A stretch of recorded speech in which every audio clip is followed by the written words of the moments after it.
Hello everyone, welcome back to the learners study YouTube channel. आज मैं आप लोगों को लास्ट वाला टॉपिक जो मैंने कराया था उसी के आगे का पार्ट कराने वाली हूँ। लास्ट वीडियो में मैंने आप लोगों को राष्ट्रीय उद्यान यानी कि हमारे देश में कितने नेशनल पार्क हैं, नेशनल पार्क क्या होते हैं, उन सारी चीज़ों को अच्छे से डिस्कस किया था, जिसमें मैंने आप लोगों को बताया था कि वन्य जीवों का जो संरक्षण है वो दो तरीके से किया जाता है। एक तो इन सिटू और दूसरा एक्स सिटू। तो जो इन सिटू वाला हमें देखने को मिलता है उसी के अंतर्गत हमें ये सारी चीज़ें देखने को मिलती हैं, जिसमें हम लोग राष्ट्रीय उद्यान, वन्य जीव अभ्यारण्य और जैव मंडल आरक्षित क्षेत्र जो है वो पढ़ते हैं। और दूसरी तरफ एक्स सिटू में क्या क्या आता है, तो इसमें चिड़ियाघर, जीन बैंक, ये सारी चीज़ें आती हैं। तो ये मैंने लास्ट वाले वीडियो में काफ़ी डिटेल में डिस्कस किया था। तो अगर आप लोगों ने लास्ट वाला वीडियो नहीं देखा है तो प्लीज़ आप लोग लास्ट वाला वीडियो ज़रूर देख लीजिएगा, जिससे आप लोगों को इन सारी चीज़ों की अच्छे से एक अवेयरनेस हो जाएगी, जिससे आज का वीडियो आप लोगों को अच्छी तरीके से समझ में आएगा। फिर लास्ट वाली वीडियो में मैंने आप लोगों को राष्ट्रीय उद्यान यानी कि नेशनल पार्क के बारे में भी डिटेल में डिस्कस कर दिया था, तो आप लोग वो वाला वीडियो ज़रूर देख लीजिएगा। उसका लिंक मैं डिस्क्रिप्शन बॉक्स में दे दूँगी। इसके अलावा मैं बता देना चाहती हूँ कि मेरे चैनल पर आप लोगों को कई सारे इंपॉर्टेंट वीडियो देखने को मिल जाते हैं, जो आप लोगों को किसी भी एग्ज़ाम में काफ़ी हेल्पफुल हो सकते हैं। जैसे कि जीएस में अगर मैं बात करूँ तो मेरे चैनल पर मैंने एंशिएंट और मिडाइवल हिस्ट्री पूरा कंप्लीट करा रखा है, और अब मॉडर्न हिस्ट्री करा रही हूँ, जो कि ऑलमोस्ट कंप्लीट होने ही वाला है। तो अगर आप लोगों ने ये सारे वीडियोज़ नहीं देखे हैं और देखना चाहते हैं तो उन सब का लिंक डिस्क्रिप्शन बॉक्स में मिल जाएगा, वहाँ से जाकर आप लोग देख सकते हैं। इसके अलावा कई सारे इंटरनेशनल ऑर्गेनाइजेशन हैं, उन पर भी मैंने वीडियोस बनाए हैं, तो सबका लिंक आप लोगों को डिस्क्रिप्शन बॉक्स में मिल जाएगा। वहाँ से जाकर आप लोग देख सकते हैं और मेरी इन सारी वीडियोस का फ़ायदा आप लोग ज़रूर उठा सकते हैं। तो चलिए अब हम लोग आज के वीडियो को स्टार्ट कर लेते हैं। तो आज जैसा कि मैंने बताया, मैं आप लोगों को कराने वाली हूँ वन्य जीव अभ्यारण्य के बारे में, क्योंकि राष्ट्रीय उद्यान के बारे में मैं लास्ट वाली वीडियो में करा चुकी थी। तो आज मैं आप लोगों को वन्यजीव अभ्यारण्य के बारे में कराऊंगी कि वन्यजीव अभ्यारण्य क्या होते हैं, हमारे देश में किस किस तरीके के कितने वन्यजीव अभ्यारण्य हैं वो देखने को मिलते हैं। तो आज हम लोग इन सारी चीज़ों के बारे में डिटेल में डिस्कस करने वाले हैं। सबसे पहले मैं लास्ट वाले वीडियो का थोड़ा ओवरव्यू दे देती हूँ। जैसे कि लास्ट वाले वीडियो में मैंने आप लोगों को नेशनल पार्क के बारे में कराया था कि नेशनल पार्क क्या होते हैं। तो ये मैंने इसकी डेफिनेशन काफ़ी डिटेल में कल डिस्कस कर दी थी। इसके बाद फिर मैंने ये भी दिखाया था कि हमारे देश में किस तरीके के और कितने नेशनल पार्क हमें देखने को मिलते हैं। तो ये वाली पिक्चर आप लोग ज़रूर सेव करके रख लीजिएगा, जिससे आप लोगों को जो भी हमारे देश में नेशनल पार्क हैं वो देखने को मिल जाते हैं। अब आज की वीडियो में मैं आप लोगों को डिस्कस करने वाली हूँ वन्य जीव अभ्यारण्य के बारे में। तो हम लोग जानेंगे कि वाइल्ड लाइफ सेंचुरीज़ क्या होती हैं। इसके अलावा मैं बता देना चाहती हूँ कि जो नेशनल पार्क होते हैं वो भी हमें वन्य जीव अभ्यारण्य का ही पार्ट देखने को मिलते हैं। यानी कि अगर हम लोग बात करें कि जितने भी तरीके के हमारे देश में चाहे राष्ट्रीय पार्क हो या फिर जो जैव मंडल आरक्षित क्षेत्र हैं, या फिर अगर हम लोग बात करें कि और भी तरीके की जो पक्षी अभ्यारण्य हैं, बाघ अभ्यारण्य हैं, ये सब देखने को मिलता है। ये सब कुछ हमें वन्य जीव अभ्यारण्य यानी कि वाइल्ड लाइफ सेंचुरीज़ के अंतर्गत ही आती हुई दिखाई देते हैं। तो बाद में हम लोग आगे ही इसी वीडियोस में ये भी देखेंगे कि वन्य जीव अभ्यारण्य यानी कि वाइल्ड लाइफ सेंचुरी और नेशनल पार्क में अंतर क्या होता है। तो अभी मैं आप लोगों को डिस्कस कर देना चाहती हूँ वन्य जीव अभ्यारण्य क्या होते हैं।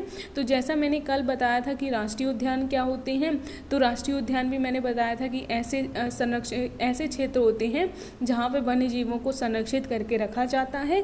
तो उसी तरीके से वन्य जीव अभ्यारण्य भी ऐसे क्षेत्र होते हैं जहाँ पे वन्य जीवों को संरक्षित करके रखा जाता है, लेकिन इनमें हमें कुछ डिफरेंस भी देखने को मिलते हैं। जैसे कि वन्य जीव अभ्यारण्य के बारे में अगर हम लोग बात करें, ये ऐसे क्षेत्र होते हैं जहाँ पे किसी भी तरीके के जानवर या फिर वन्य जीवों को संरक्षित करके रखा जाता है। हालांकि यहाँ पे कुछ मानवीय गतिविधियों को, जैसे कि लकड़ी की कटाई है, इसके अलावा कुछ मामूली से वन उत्पादों को इकट्ठा करना, तो इन सब का अधिकार रहता है। मतलब इतना ज़्यादा भी नहीं रहता कि हाँ बहुत ही ज़्यादा वहाँ पर मानवीय गतिविधियाँ देखने को मिलती हैं, लेकिन एक हद तक अधिकार रहता है, जबकि जो राष्ट्रीय उद्यान थे उनमें बिल्कुल भी अधिकार नहीं रहता था। इसके अलावा यहाँ पर निजी स्वामित्व का भी अधिकार रहता है। यानी कि अगर हम लोग बात करें, कोई निजी फर्म है, कोई निजी कंपनी है या फिर कोई भी व्यक्ति है जो वहाँ पे किसी भी तरीके का अपना स्वामित्व जताना चाहता है, या फिर अगर हम लोग बात करें कि कोई भी अगर वन्यजीव अभयारण्य है, वाइल्ड लाइफ सेंचुरी है, तो उसका नियंत्रण जो उस पर रहेगा वो यहाँ पे हमें देखने को मिलता है कि कोई भी निजी कंपनी, निजी फर्म जो है उसका भी देखने को मिल सकता है। जबकि राष्ट्रीय उद्यान में पूरी तरीके से जो होते थे वो सरकारी नियंत्रण में राष्ट्रीय उद्यान हुआ करते थे, जबकि यहाँ पे हमें निजी स्वामित्व भी देखने को मिल जाता है।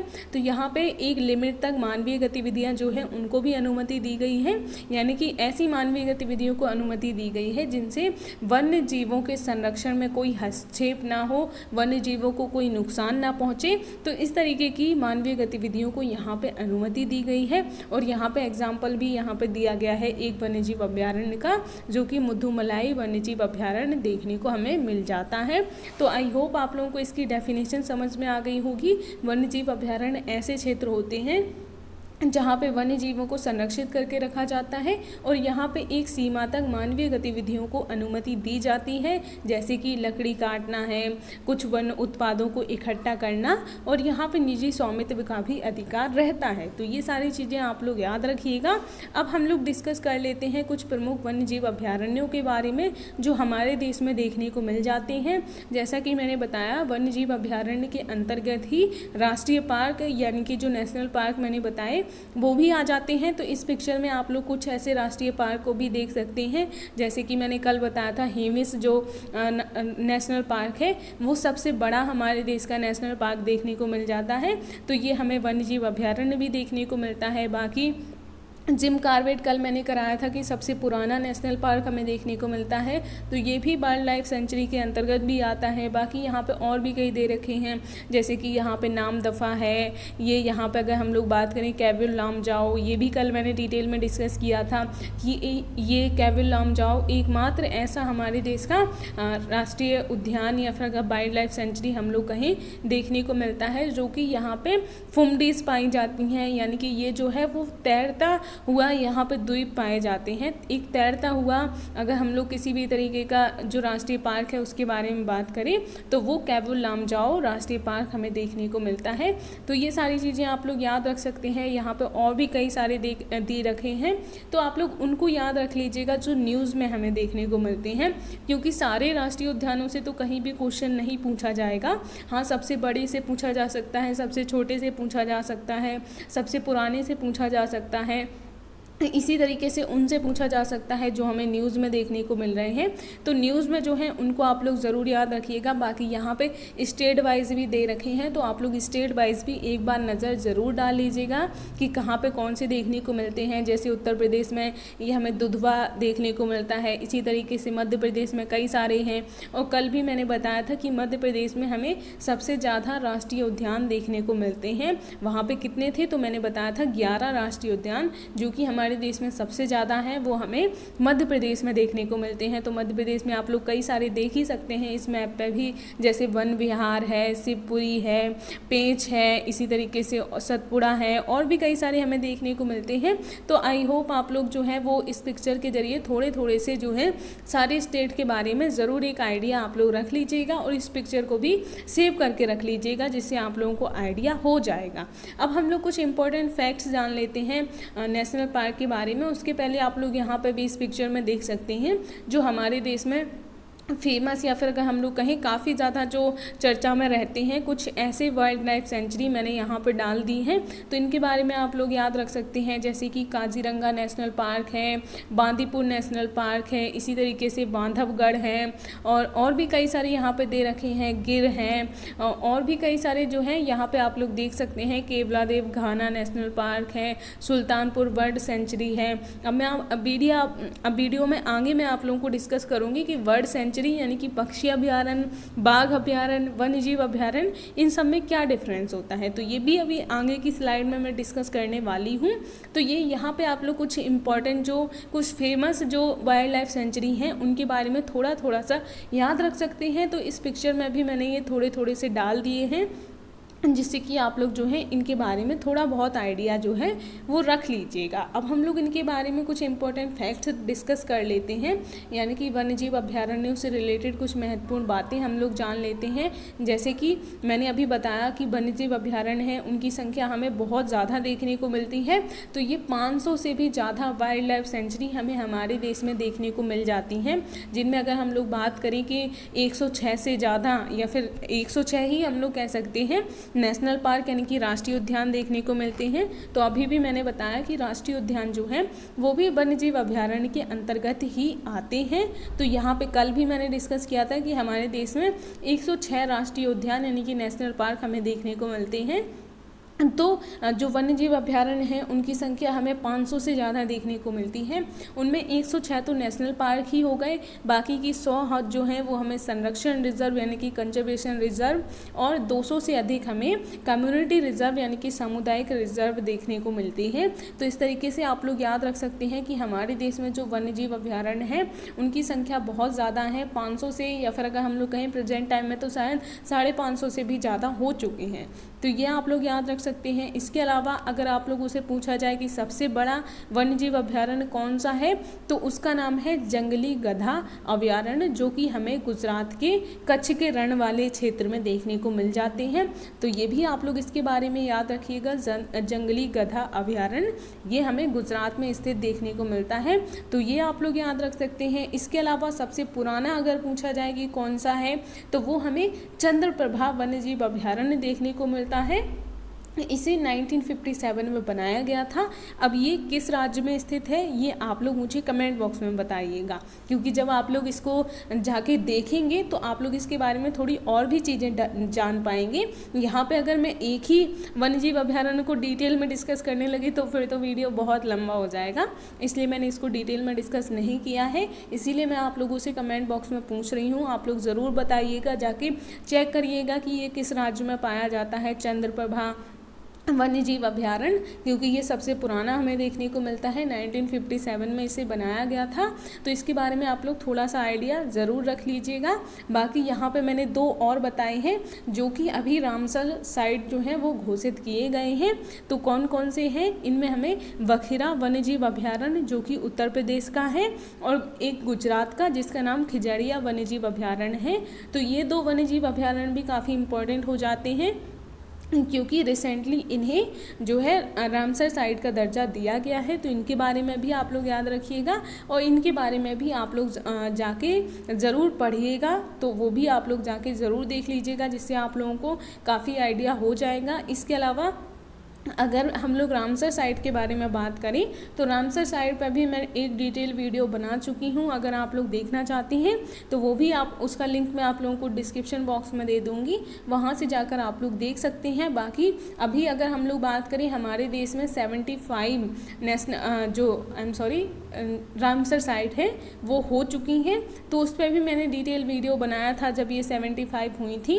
तो आप लोग एक बार जाके मेरा वो वीडियो भी देख लीजिएगा, जिससे आप लोगों को आइडिया हो जाएगा कि अभी कौन कौन से, अगर हम लोग बात करें राष्ट्रीय उद्यान या फिर वन्यजीव अभयारण्य है, या फिर और भी जो भी चीज़ें हमें देखने को मिलती हैं, ऐसे कौन कौन से स्थल हैं जिनको रामसर साइट का दर्जा दिया गया है। तो ये काफ़ी इंपॉर्टेंट हो जाता है, आप लोग वो वाला वीडियो ज़रूर देख लीजिएगा। इसके अलावा अभी अगर मैंने बताया जैसे पक्षी अभयारण्य भी होते हैं, बाघ अभयारण्य भी होते हैं, तो इनमें काफ़ी कन्फ्यूज़न हो जाता है कि वन्यजीव अभयारण्य क्या है, पक्षी अभयारण्य क्या है, बाघ अभयारण्य क्या है, राष्ट्रीय उद्यान क्या है। तो आज मैं आप लोगों को थोड़ा बहुत जितना भी समझा पा रही हूँ उतनी समझाने की कोशिश कर देती हूँ। जैसे कि अगर हम लोग बात करें कि चाहे तो राष्ट्रीय उद्यान है, चाहे पक्षी अभयारण्य है, चाहे बाघ अभयारण्य है, ये सभी हमें वन्यजीव अभयारण्य यानी कि वाइल्ड लाइफ सेंचुरी देखने को मिल जाती हैं, क्योंकि ये सब जो है वाइल्ड लाइफ सेंचुरी के अंतर्गत आती हैं। क्योंकि इन सब का उद्देश्य यही होता है कि जो भी वन्य जीव हैं, जो भी ऐसी प्रजातियां हैं, चाहे अगर हम लोग बात करें चाहे वो पक्षी हों बाघ हो या फिर किसी भी तरीके की जो जो भी प्रजातियां हमें देखने को मिलती हैं उनको संरक्षण प्रदान करना, क्योंकि काफ़ी ज़्यादा विलुप्त होने लगे हैं। जैसा भी इन्वायरमेंट चेंज हो रहा है, जो भी सारी चीज़ें हमें देखने को मिलती हैं, उसकी वजह से कई सारी जो वन्यजीव प्रजातियां हैं वो विलुप्त होने के कगार पे आ चुकी हैं। तो उनको बचाने के लिए, उनको संरक्षण प्रदान करने के लिए ही ये जो सारे स्थल हैं वो बनाए जाते हैं। तो पक्षी अभयारण्य में ऐसे स्थल हमें देखने को मिलते हैं जहाँ पे पक्षियों को संरक्षित करके रखा जाता है, तो नाम से ही आप लोग याद रख सकते हैं। इसके अलावा बाघ अभयारण्य ऐसे स्थान होते हैं जहाँ पे बाघों को संरक्षण दिया जाता है। लेकिन अगर एक कॉमन वे में इन सब से पूछा जाए तो इन सबको ही हम लोग वन्यजीव अभयारण्य यानी कि वाइल्ड लाइफ सेंचुरी कहते हैं, क्योंकि सभी में किसी न किसी जानवर, किसी न किसी जो प्रजाति है उसको संरक्षित करके रखा जा रहा है। बाकी प्रजाति के नाम पे उसको एक अलग नाम दे दिया। जैसे यहाँ पे पक्षियों को अगर रखा जा रहा है तो पक्षियों का नाम दे दिया, बाघ को रखा जा रहा है तो बाघ का नाम दे दिया। इसी तरीके से और भी जो हैं, और भी कई सारी प्रजातियां हैं, तो आप सबको सबका नाम तो नहीं दे सकते हैं ना, तो इसी वजह से उनको वन्यजीव अभयारण्य हम लोग कहते हैं। तो ये आई होप आप लोगों को अब कोई कन्फ्यूज़न नहीं होगा। ये सारी चीज़ें एक ही होती हैं, लेकिन इनका बस अलग थोड़ा सा नाम रख दिया जाता है जहाँ जिस प्रजाति की हमें ज़्यादा संख्या देखने को मिलती है उस आधार पे। तो यहाँ पे आप लोग जो है इनके बारे में याद रख लीजिएगा। तो ये सारे मैंने इम्पोर्टेंट फैक्ट भी बता दिए। अब हम लोग एंड में देख लेते हैं कि वन्यजीव अभयारण्य और राष्ट्रीय उद्यान में क्या अंतर होता है, क्योंकि ये मैंने अभी भी डिस्कस किया कि राष्ट्रीय उद्यान जो है वो भी एक तरीके के वन्यजीव अभयारण्य के अंतर्गत ही आते हैं। तो हम लोग देख लेते हैं कि इनमें फिर अंतर क्या होता है।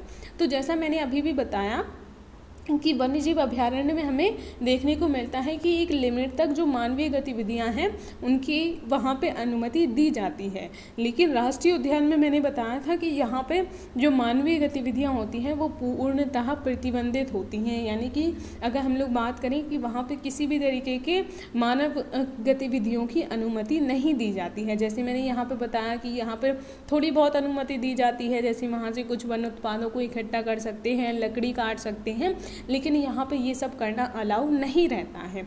इसके अलावा यहाँ पे जैसे मैंने बताया कि ये निजी स्वामित्व भी इनको होता है, यानी कि यहाँ पे चाहे तो गवर्नमेंट भी इनको रख सकती है। इसके अलावा अगर हम लोग बात करें कि यहाँ पे अगर कोई निजी फर्म है, कोई निजी कंपनी है, वो भी इन पे नियंत्रण बना के रख सकती है। उनके स्वामित्व में भी हमें वन्यजीव अभयारण्य देखने को मिल जाते हैं। लेकिन जो पूर्णतः सरकारी नियंत्रण में होते हैं, यानी कि जहाँ पे सिर्फ सरकार का ही अधिकार होता है, उन्हें हम लोग राष्ट्रीय उद्यान कह देते हैं। तो राष्ट्रीय उद्यान में हमें किसी भी तरीके का निजी स्वामित्व देखने को नहीं मिलता है, ये पूरे तरीके से सरकार के नियंत्रण में होते हैं।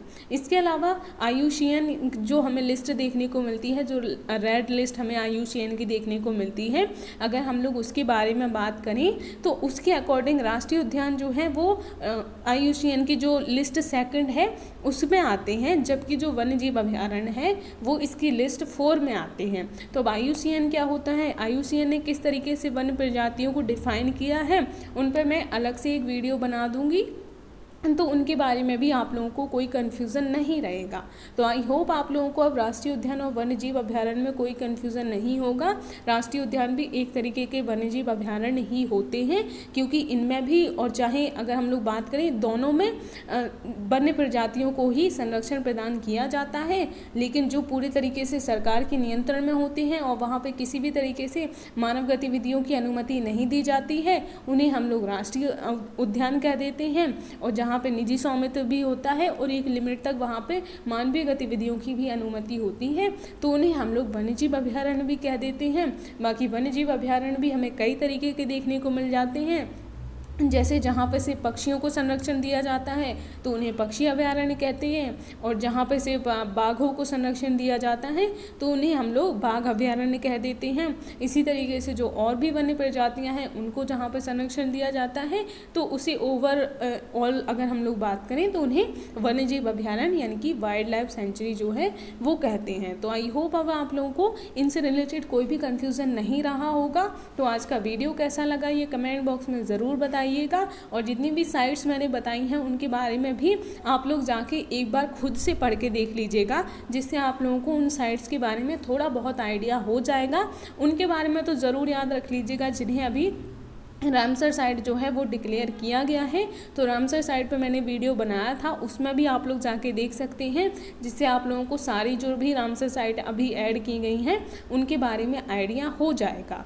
तो ये था आज का हमारा कंप्लीट वीडियो। अगर आप लोगों को कोई भी कन्फ्यूज़न हो, कोई भी डाउट हो, तो आप लोग मुझसे कमेंट बॉक्स में पूछ सकते हैं। बाकी वीडियो अच्छा लगा हो तो लाइक और शेयर कर दीजिएगा और मेरे चैनल को सब्सक्राइब ज़रूर कर लीजिएगा। तो मिलूँगी अब मैं नेक्स्ट वीडियो में, तब तक के लिए जय हिंद।